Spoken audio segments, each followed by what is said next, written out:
Bienvenue à tous pour le dernier quart d'heure d'INSEM. Alors après la cuisine, après le salon, la salle de bain, c'est la pièce dans laquelle on va démarrer la journée. Elle doit donc être fonctionnelle, mais également agréable à utiliser. Plutôt baignoire ou plutôt douche à l'italienne, parce que c'est l'une des pièces les plus chères à aménager. Notre experte Emmanuelle Marcelin va nous livrer ses astuces pour une déco soignée et aussi faire des économies. Si vous avez des questions à lui poser, 0800 3 x 0900 ou alors écrivez-nous sur Facebook. Les garçons, vous veillez? On veille, nous veillons. Et en plus, vous... On est là. C'est que ça. C'est du R&B, hip-hop, veillant. Allez, voilà. Tout de suite, on saute dans le bain, c'est parti. Oh oh. Ah bah ouais, c'est un métier. Et c'est pas fini. Ça s'envole. Depuis quelques jours, ça s'envole. Bonjour Emmanuelle, bon courage et bienvenue. Merci. Oui, merci. Merci d'être avec nous. Alors Emmanuelle, architecte d'intérieur, vous avez accepté de relever le défi salle de bain. Oui. Merci. Ça va commencer par un état des lieux des tendances, parce que c'est compliqué. Qu'est-ce qui se fait aujourd'hui? Alors, qu'est-ce qui se fait aujourd'hui? Ou plutôt, qu'est-ce qui se fait pas? On va peut-être prendre le truc à l'envers. Alors, qu'est-ce qu'on fait pas? Qu'est-ce qu'il faut surtout pas faire? On arrête le total look de carreaux du sol au plafond, puisque ça, c'était vachement à la mode. Mais alors là, pour le coup, ça ne se fait plus du tout. Ah ouais. On est assez toujours un peu design scandinave aussi dans la salle de bain. En fait, pour résumer, le style qu'on a dans notre appartement, on essaye de le prolonger jusqu'à la salle de bain. Ah oui, voilà. Donc il y a différents styles, on trouve de tout, retour du rétro, évidemment, du noir et blanc, pas mal, et aussi du bois, enfin du bien-être. Dans notre salle de bain, on a envie d'y passer du temps et d'être bien. Voilà. Ça c'est chouette. Donc ça se fait. Oui, ça se fait, c'est vraiment ce qui se fait beaucoup maintenant. Alors, par petites touches aussi, on n'est pas obligé d'être en total look très fort. J'avoue que moi, ma préférence va vers du noir et blanc en ce moment. Ah ouais, j'aime beaucoup voilà, aussi, le carreau cime au sol, les carreaux de métro, et puis une petite baignoire rétro. Là, voilà, c'est un savant mélange des genres. Et moi, c'est épuré quand même. Hein. Oui, alors c'est pas vraiment épuré, c'est dire parce que le sol est un peu fort, mais du coup là, on le voit. Quand on est un peu fort sur le sol, on essaye d'être plutôt sobre sur les murs. Sur le reste, d'accord. Oui. Alors, vous avez parlé des carreaux ciment. Oui. Qu'est-ce que c'est que ça? Les carreaux ciment, donc on les voit là en échantillon sur le plateau. Donc c'est des carreaux qu'on pose au sol, qu'on peut pas poser au mur, mais qui est surtout au sol, qu'on trouve dans la région ajaxienne beaucoup dans les immeubles. Vous devez en avoir certainement si vous habitez un appartement ancien. C'est très résistant et ça dure vraiment très longtemps. Et c'est vrai qu'il y a un retour au rétro et ça passe par le carreau ciment. Il y a des motifs. Ça, oui. Oui, ça, oui. Ça, on y va. Ça, on peut y aller. On y va, voilà, absolument. Et après, pour ce qui est du reste, les budgets sont tellement variables, en fait, que c'est vraiment par rapport à l'enveloppe qu'on a qui va certainement être déterminante par rapport au choix des matériaux qu'on va utiliser. D'accord. Alors, la tendance à oublier, on a bien compris, unie du sol au plafond. Non. La déco exotique Oui, alors on en trouvera toujours. Hein. En me baladant un peu, j'en ai trouvé, j'avoue. Mais c'est vraiment plus apporté par peut-être du papier peint. Parce que encore une fois, c'est une idée reçue qu'on peut pas mettre de papier peint dans une salle de bain. Alors faux. Et maintenant, il existe des papiers qui sont résistants à l'humidité. Oui, ça c'est du papier peint en fibre de verre. Oui. On trouve des matériaux plus techniques et plus performants et on peut les placer dans la salle de bain sans avoir de décollement de papier. Ouais, non, ça bouge pas. Et sur Facebook, ils veulent mettre du parquet dans une salle de bain petite. Alors, est-ce qu'il vaut mieux privilégier le carrelage au parquet? Alors oui, moi par contre, là pour le coup, le parquet, je trouve que ça, dans un lieu humide, c'est jamais une bonne idée. Ça gonfle, c'est pas forcément très compétitif en humidité. Par contre, il y a une solution géniale, c'est le carreau imitation parquet. C'est-à-dire qu'on a l'effet parquet, mais on est sur un carreau en trompe-l'œil et franchement, on se casse le nez dessus tellement c'est bien fait. D'accord. Voilà. Donc on a bien compris, les idées à oublier, c'est le total look, comme dans n'importe quelle autre pièce de la maison finalement. Oui, je crois que c'est vraiment... Comment on fait pour marier les genres? Parce que là, c'est quand même... Oui, alors là pour compliqué. Le coup, là, c'est pas possible. Il va falloir choisir. Comme on le disait, essayer de marier si on a par exemple, on fait le choix d'un élément fort, une baignoire centrale, etc. On va peut-être être un petit peu plus sobre sur le choix du plan de travail et rester sur un bois blond. Ouais. Voilà, on évite. Alors à moins que ça soit fait exprès, la surcharge décorative, elle est jamais trop bienvenue dans la salle de bain. C'est un endroit en fait qui doit être plutôt reposant et tonique, donc des couleurs douces, pas très agressives et essayer de garder une petite clarté ambiante de manière à pouvoir se maquiller dans une bonne ambiance et pas des choses trop nuancées, trop colorées, des rouges, des roses, c'est moins ça, on va dire. Vous avez lancé une idée, on marie l'ancien et le scandinave. Oui. moi, je suis toujours pour le... Alors, même quand on a des petits budgets, par exemple, on peut marier une table, limite table de fer patinée et poser simplement une vasque dessus. Ça se fait bien aussi. Il y a des petites idées, normalement, à repiquer, qu'on va voir. Voilà, on peut même utiliser un ancien bureau, on peut utiliser une enfilade. Voilà, là, c'est vraiment le truc avec l'enfilade 50 qui sert de meuble de salle de bain. Donc ça, c'est à la fois pour le côté rétro et voilà, le détournement d'objets et le do-it-yourself qui est cher à notre cœur. Ah bah oui, ça on verra justement des idées do-it-yourself avec notre cher Florian. Je ne sais pas si ça va vous plaire. Ah mince. Donc on a repiqué une idée. Moi je voudrais comprendre pourquoi la salle de bain, vous avez parlé de prix tout à l'heure et d'enveloppe, c'est l'une des plus chères à aménager.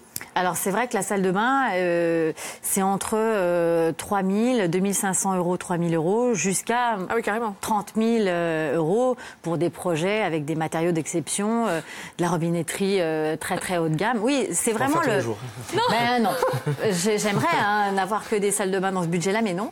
Et c'est vrai que les matériaux sont relativement chers et c'est finalement un poste sur lequel il ne faut pas trop lésiner, la salle de bain, puisque c'est quand même fait pour longtemps et c'est fait pour durer. Oui, donc ça évite les mauvaises surprises. Moi, j'aime autant conseiller à mes clients d'attendre un peu si le budget est vraiment mince, parce que la robinetterie, les carreaux, le choix des carreaux, le choix des baignoires et des blocs douches, c'est important de prendre quand même de la qualité parce que c'est fait pour durer. Oui, on va éviter de bricoler, surtout dans la salle de bain. Oui. Pour avoir une idée allez, une fourchette des prix de ce qu'on a sur le plateau. Alors là, par exemple, sur des carrossimes forme octogonale comme ceci, c'est 150 euros hors taxe, non posé. Donc à chaque fois, j'attire votre attention sur le hors taxe non posé, puisqu'à ça s'ajoute la pose. Après, on est vraiment sur des choses très haut de gamme, comme ici, c'est du travertin qui est peint. Donc là, c'est des produits qui sont dans les 380 euros hors taxe. Donc magnifique. Voilà. C'était le petit bijou à montrer. Voilà, alors à mettre en prise. C'est vitrifié un peu, non? Alors c'est du verre et c'est peint. C'est magnifique, c'est magnifique. Magnifique. Magnifique. Voilà. Chérie, c'est magnifique.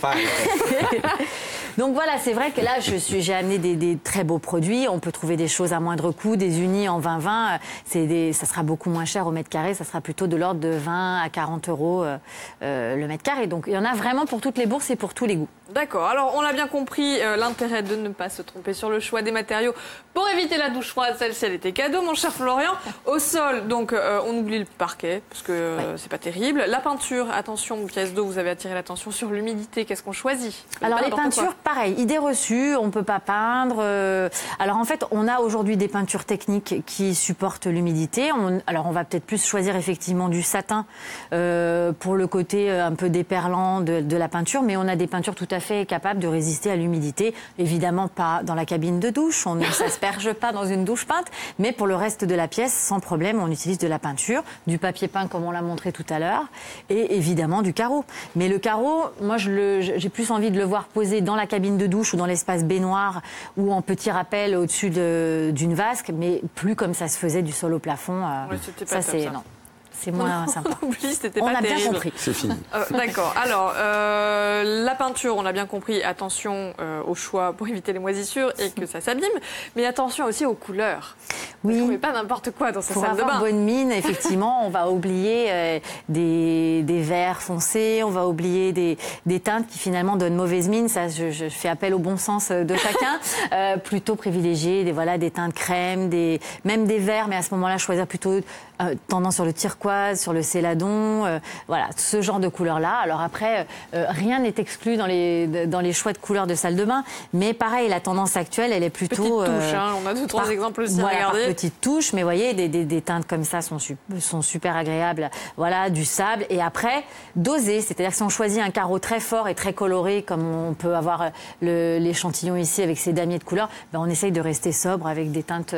assez pâle et uni pour le reste des murs. Voilà. Bon, voilà, ça c'est du bleu turquoise. Là, ça passe bien quand même. Le bleu canard est très beau, voilà, mais c'est vrai que c'est sympa d'avoir le blanc et le bleu canard et non pas tout en bleu canard non plus. D'accord, voilà. Par petites touches. Bon, exactement. Si on n'est pas sûr, avec le blanc... On se trompe jamais. Valeur sur le blanc, pour tout. L'éclairage. Qu'est-ce qu'on va privilégier dans sa salle de bain ? Un petit point sur l'éclairage. Alors déjà, dans une salle de bain, on ne met pas n'importe quoi comme éclairage, puisque c'est dangereux. On a ce qu'on appelle le volume enveloppe, ce qui est les zones où il y a de l'eau, forcément. Eau et éclairage ne font pas toujours bon ménage. Donc ça, on fait appel à des professionnels pour ça, pour qu'ils vous conseillent en fait et pas faire d'erreur à ce sujet-là. Après, au niveau de l'éclairage ambiant, moi j'aime bien marier deux types d'éclairage. Un éclairage, on va dire utile, qui est souvent un éclairage à LED qui restitue bien les vraies couleurs et privilégier l'éclairage naturel quand on a la chance d'avoir une fenêtre, surtout ne pas l'obstruer. Et après, on peut rajouter un éclairage un peu plus tamisé, un peu plus esthétique, qui là sert à quand on prend un bain, avoir une lumière un peu plus douce et profiter aussi de son espace bain et se relaxer. Voilà. Ou de se rassurer au moment du maquillage, par exemple. Mais après, on sort plus de la salle de bain. Attention. C'est ça le problème. La question décisive, les garçons, vous êtes plutôt bain ou vous êtes plutôt douche? Ah, le bain. Ça venait du fond du cœur. Ah oui. Ça fait très longtemps, moi, que j'ai pas pris un bain. Moi aussi, je prends des douches, je rassure tout le monde, mais. Moi aussi, mais c'est vrai que c'est le top. Je sais pas, ça se perd. Celle-ci est magnifique, je suis fan. C'est indétrônable, le bain. Le bain, c'est quand on a un peu de temps, et la douche, c'est vrai que c'est plus tonique, ça correspond bien à notre rythme de vie effréné. La douche, on est plus rapide. Mais un bon bain, quand même. Quand on peut avoir les deux, c'est génial. Il y a des salles de bain qui permettent de. Alors nous avons du commentaire, nous avons plein de commentaires, plein. Et ces commentaires ne se chargent pas. Eh oui. Eh ben alors c'est pas grave, vous savez quoi. On va quoi enchaîner. La salle de bain ça coûte cher, on l'a dit, donc des astuces petit prix, Emmanuel, on compte sur vous. Alors des idées do it yourself. Bon, alors petit budget, qu'est-ce qu'on fait? Alors déjà on peut repeindre ses carreaux. On sait maintenant qu'on a des peintures techniques qui permettent de recouvrir le carreau existant. Alors bien évidemment on n'est pas sur quelque chose qui va durer 20 ans, mais ça permet quand on a le budget est pas là de patienter en attendant d'en avoir en tous les cas. Un sol vinylique. On peut recouvrir un carreau moche au sol par un sol vinylique souple qu'on posera en une seule fois et qui du coup sera. C'est un rouleau de plastique avec des décors ou sans décors, mais c'est vrai qu'on pose ça relativement facilement et le coût est moindre. Et puis après, détourner un meuble en guise de meuble vasque, ça peut être une idée. Alors, et poser la vasque dessus. Oui, ça, voilà notre petite enfilade 50 qui est assez chouette. Et voilà, quand on n'a pas trop de budget, c'est ce qu'on essaye de faire, c'est repeindre le carreau, poser un sol souple vinylique pour neutraliser l'ancien carreau qui n'est pas toujours très joli, et puis garder l'existant, on va dire en le maquillant un petit peu. Allez, astuce petits espaces. Comment on fait pour aménager l'espace? Il faut. Alors là, s'il y a bien un moment où j'ai envie qu'on parle des architectes intérieurs, c'est vraiment là-dedans. C'est que parfois, c'est important de demander un avis professionnel parce qu'on va avoir nous des trucs et astuces et un gain de place. Donc c'est des rangements cachés. Ça peut être effectivement une cabine de douche et tout de suite derrière un espace toilette, mais séparé par un petit muret qui va permettre de tout mettre dans le même lieu. Voilà, ça, je pense que c'est là que l'architecte intérieur peut peut-être vous aider et trouver des astuces pour vous rendre l'espace plus agréable et plus convivial en tous les cas. Donc on n'hésite pas, on récapitule, à s'adresser à un professionnel qualifié. On n'hésite pas à mixer les genres, mais bon, quand même avec parcimonie. Oui. Point trop d'en faut. On mise sur une peinture adaptée et plutôt claire à choisir.